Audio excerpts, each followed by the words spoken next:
حضرت ابو ہریرہ رضی اللہ سے روایت ہے، رسول کریم صلی اللہ علیہ وآلہ وسلم نے فرمایا، قیامت کے دن اللہ تعالیٰ فرمائیں گے، اے ابن آدم، میں بیمار ہوا تو نے میری عیادت نہیں کی۔ وہ شخص کہے گا، اے میرے رب، میں آپ کی عیادت کیسے کرتا، حالانکہ آپ تو رب العالمین ہیں۔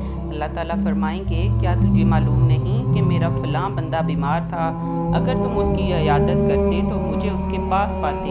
اے ابن آدم، میں نے تجھ سے کھانا مانگا تو تم نے مجھے کھانا نہیں کھلایا۔ وہ شخص کہے گا، اے میرے رب، میں آپ کو کھانا کیسے کھلاتا، حالانکہ آپ تو رب العالمین ہیں۔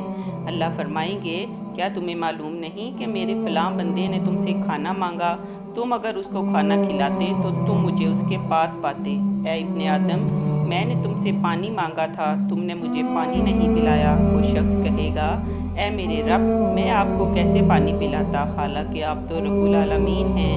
اللہ تعالیٰ فرمائیں گے، میرے فلاں بندے نے تم سے پانی مانگا تھا، اگر تم اس کو پلاتے تو تم مجھے اس کے پاس پاتے۔